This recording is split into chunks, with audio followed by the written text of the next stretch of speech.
श्री शिवाय नमस्तोभ्यम दोस्तों, आ गया है वो दिन जिसका इंतज़ार बहुत दिनों से हम लोग कर रहे थे।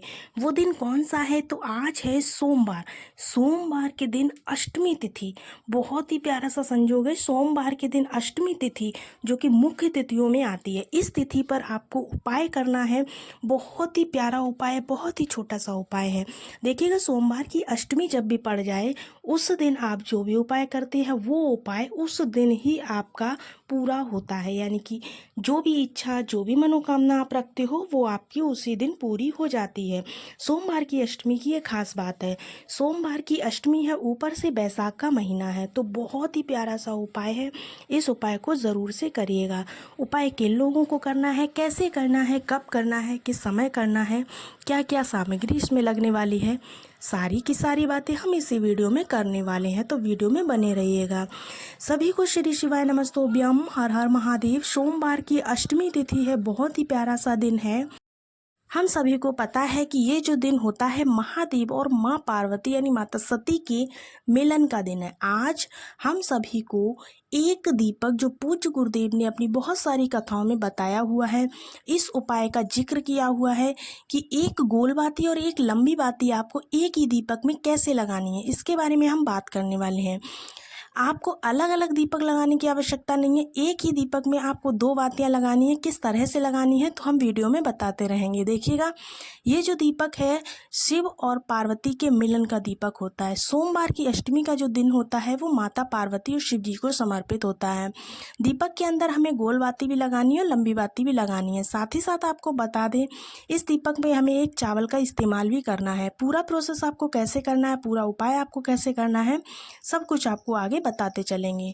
तो चलिए वीडियो को शुरू करते हैं। देखिए, सबसे पहले आपको क्या करना है, आपको ले लेना है एक दीपक। मुझे लगता है कि शिव पार्वती के मिलन का दिन है, तो ऐसा कोई स्पेशल डे है ये कि इस उपाय को आपको हर बार मैं याद दिलाती हूँ, लेकिन आप लोगों के अंदर एक बहुत बड़ी कमी है कि आप लोग मेरी बातों को सुनते तो हैं, उपाय तो करते हैं पर भूल जाते हैं। अगली बार हमें फिर बताना पड़ता है, ठीक है ना। देखिए, जब भी मैं मंदिर जाती हूँ तो मैं देखती हूँ कि इस बताए हुए उपाय को बहुत सारे लोग कर रहे हैं, लेकिन गलतियां बहुत करते हैं। अब मंदिर में तो किसी को टोक नहीं सकती हूँ, इसलिए मैं मंदिर के बाहर आकर ही मैं सोचती हूँ कि वीडियो में ही सबको बताऊंगी, तो जो लोग भी गलती करते हैं उनकी गलतियां सुधर जाएंगी। देखिए, सबसे पहले हमेशा भोले शंकर की नाम का बत्ती लगाना चाहिए। कुछ लोग क्या करते हैं, पहले बत्ती जो लंबी वाली होती है वो पहले लगा देते हैं, फिर उसके बाद में गोल वाली बाती जो है ना उसके साथ में जोड़ देते हैं। ये तरीका सही नहीं है। कैसे करना है आपको देखिएगा। जब आप दीपक को लेंगे तो दीपक में सबसे पहले आपको गोल बाती बनाना है और उस गोल बत्ती को ऐसे लगा देना है, जब गोल बत्ती लग जाए तब आपको क्या करना है, उसके ऊपर ही यानी उससे सटा करके ही आपको लंबी बाती लगानी है। पहले ध्यान रखेंगे गोल बाती ही लगाएंगे, बाद में लंबी बाती लगाएंगे, ठीक है ना। इस तरह से आपको दीपक तैयार करना होता है। करते क्या हो आप लोग, पहले लंबी बाती फिर गोल बाती, तो ये नियम नहीं है, ये गलत है, ठीक है ना। मैंने बताया है कि जब भी हम देवी माँ के लिए कोई भी दिया लगाते हैं तो बत्ती कौन सी होती है, लंबी होती है।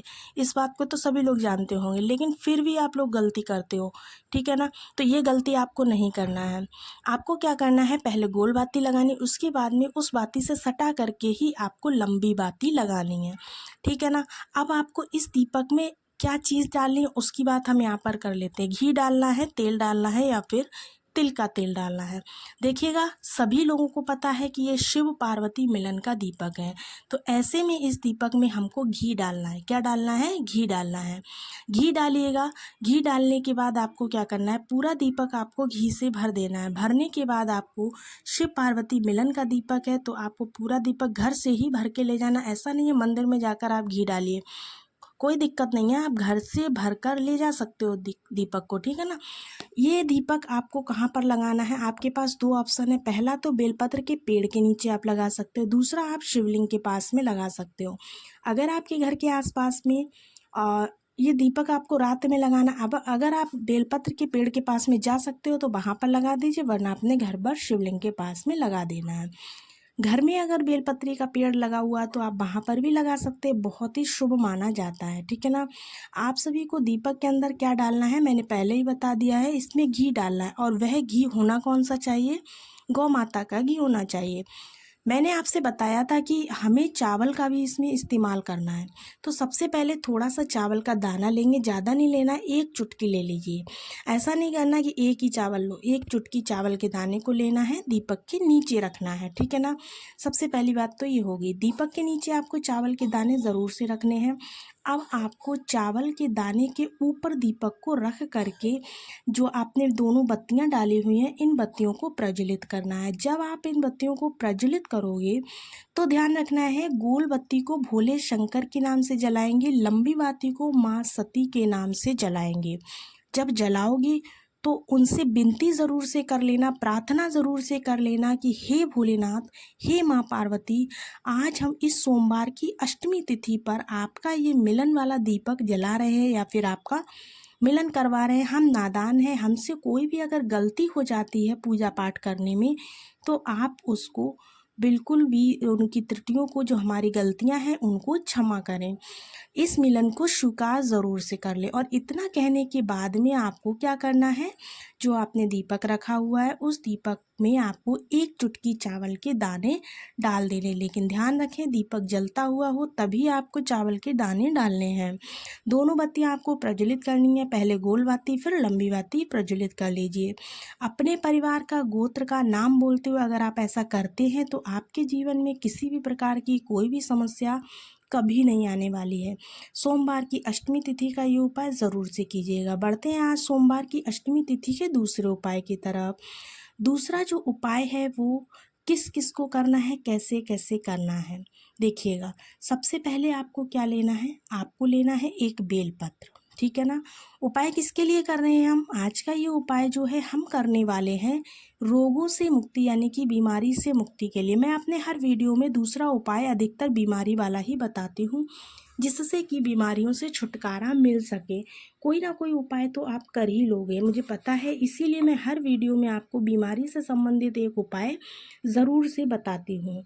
अगर घर में बहुत सारी बीमारियाँ हैं, छोटी बड़ी जैसी भी बीमारी है, क्या करना है आपको, उस बीमारी के लिए इस उपाय को करना है। आप डॉक्टर को दिखा रहे हैं, बहुत अच्छी बात है, लेकिन साथ ही साथ आप उपाय भी कीजिएगा। उपाय करने से और डॉक्टर को दिखाने से दो गुना फायदा होता है। एक बेलपत्र चाहिए आपको, साथ ही साथ आपको एक बहुत ही विशेष चीज़ लेनी है, वो क्या है, दूध, कच्चा दूध आपको लेना है। ना तो दूध चढ़ाना है, ना ही दूध में बेलपत्र डालना है, ना ही दूध को कहीं ले जाना है। करना क्या है, आपको एक छोटा सा काम करना है, मात्र आपको 3 बूंद आपको दूध ले लेना है। और वही दूध, जो 3 बूंद दूध आपने लिया है, आपको बेलपत्री के पत्तों पे, बेलपत्री के तीनों ही पत्तियों पर आपको एक एक बूंद दूध की बिंदी बना देनी है। 3 बूंद दूध की 3 बिंदियाँ आपको बना लेनी है। अब आप इस बेलपत्र को उठाइएगा, उठा करके महादेव के शिवलिंग के पास ले जा करके, वहाँ पर जाने के बाद आपको एक बहुत ही अलग सा नाम लेना है। वो नाम कौन सा है, वो नाम होगा आपका महादेव का अवधूतेश्वर महादेव, ठीक है ना। अवधूतेश्वर महादेव के नाम से आपको उस बेलपत्र को महादेव पर समर्पित करना है, बाद में आपको जल समर्पित करना है। इस तरह से अगर आप करते हैं तो आपके घर में जो भी बीमारी है, जो भी व्यक्ति बीमार है, उस व्यक्ति की बीमारी धीरे धीरे धीरे धीरे कम होने लगेगी। इस चीज़ का आपको विशेष ध्यान रखना है। जब आप बेलपत्र समर्पित कर रहे हो तो उस व्यक्ति का नाम व गोत्र बोलना ज़रूरी है। नाम व गोत्र बोल करके ही आप बेलपत्र को समर्पित कीजिएगा। आपके घर से बीमारियां हमेशा के लिए खत्म हो जाएंगी। होप सो आपको दोनों ही उपाय बहुत अच्छे से समझ में आए होंगे। अगर उपाय पसंद आया हो तो वीडियो को एक लाइक ज़रूर कीजिएगा। ऐसे ही वीडियोस को पाने के लिए आपको चैनल को सब्सक्राइब करके बेल आइकन को प्रेस कर लेना है, ठीक है ना। तो सभी को मिलते हैं अब एक नए वीडियो के साथ, तब तक के लिए सभी को राधे राधे, श्री शिवाय नमस्तोभ्यम।